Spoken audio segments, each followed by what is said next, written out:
Sabe aquele famoso título, Tudo o que você sempre quis saber sobre sexo, mas tinha medo de perguntar?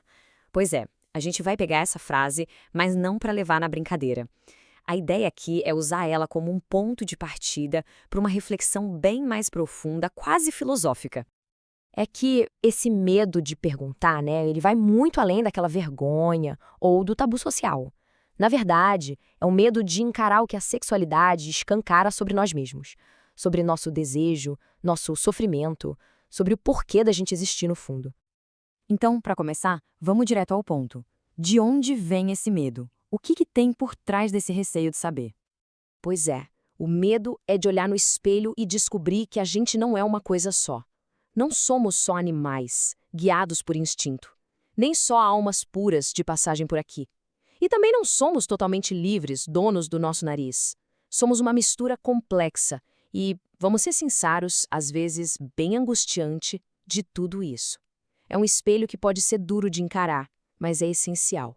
Ok, se o problema está nessa complexidade toda, que tal a gente tentar olhar por um outro ângulo, um que vá além do corpo físico? Existem várias tradições espiritualistas que trazem um mapa para a gente entender esses outros lados do nosso ser, aqueles que a gente não vê. Aí a gente chega no conceito de corpo espiritual, ou psicossoma. Pensa nele como, sei lá, um HD da nossa alma. É ali que ficam gravadas todas as nossas experiências, nossas tendências, inclusive as sexuais, de várias vidas. É isso que vai moldando quem a gente é de verdade, de um jeito que a biologia sozinha não consegue explicar. Tá, mas como é que essa alma se conecta com o corpo que a gente usa no dia a dia? É aí que entra o duplo etérico. Imagina ele como uma ponte de energia, uma matriz que faz essa ligação.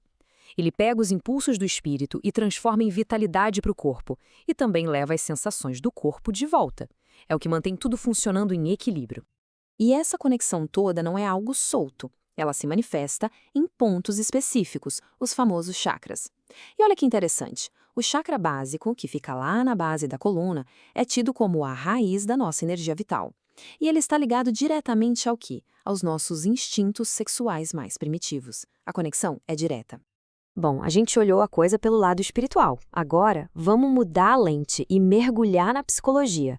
Como é que a nossa mente, especialmente o nosso inconsciente, lida com essa força que é o desejo? E aqui a gente encontra um debate fascinante.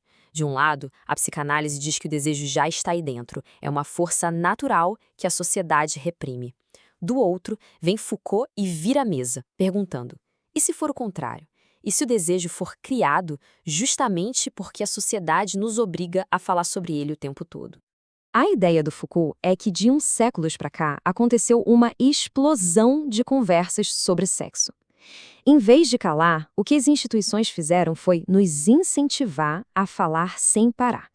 E, nesse processo, a sexualidade se tornou uma peça central de quem a gente é, uma verdade sobre nós que precisa ser decifrada. Seja qual for a origem do desejo, uma coisa é certa: as nossas ações criam laços. E esses laços existem em vários níveis. Alguns a gente vê, outros não. E falando desses laços invisíveis, existe o conceito de vampirismo espiritual. A ideia é que nossos vícios e energias poderiam criar conexões. Um espírito que ainda tem vícios da Terra, por exemplo, poderia se ligar a alguém aqui com tendências parecidas para se alimentar daquela energia. É a tal da afinidade, uma sintonia que cria essa simbiose. Agora, se essa história de vínculo invisível parece muito abstrata, é só a gente olhar para uma conexão bem concreta: as infecções sexualmente transmissíveis. A troca de fluidos que vai muito além do sêmen cria um laço biológico real, com consequências que a gente pode ver e sentir. É a prova de que toda conexão, sutil ou física, deixa uma marca. Ok, então a gente tem essa força toda, essa energia poderosa. Mas afinal, qual seria o propósito disso tudo na nossa jornada? Se a gente voltar para aquelas visões espirituais, o que elas nos dizem? A perspectiva é que o espírito está numa jornada de milênios, passando por inúmeras reencarnações. Uma hora vem num corpo feminino, outra hora no masculino. E essa alternância toda criaria uma bissexualidade fundamental em quase todo mundo.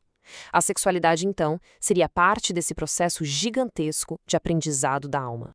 E no final das contas, o que fica não é um manual de regras, um pode ou não pode que sirva para todo mundo. A mensagem é um chamado para consciência individual. Como cada um vai usar essa energia, o sexo, isso é um assunto de cada um com a sua própria consciência. É uma questão de responsabilidade pessoal. E olha só, depois de passar pelo espiritual, pelo psicológico, pelos relacionamentos, a gente volta pro começo, para aquela verdade meio incômoda. Não somos uma coisa só. Somos essa mistura de animal, alma e sujeito. E a sexualidade é exatamente o ponto de encontro onde todas essas nossas partes se acham e muitas vezes entram em conflito. Então a pergunta que fica martelando é, afinal, o que a nossa sexualidade revela sobre quem a gente é? E a beleza disso é que não existe uma resposta pronta. A pergunta é um portal, um convite para a gente se entender melhor, de uma forma mais profunda. A verdadeira jornada talvez seja continuar buscando essa resposta.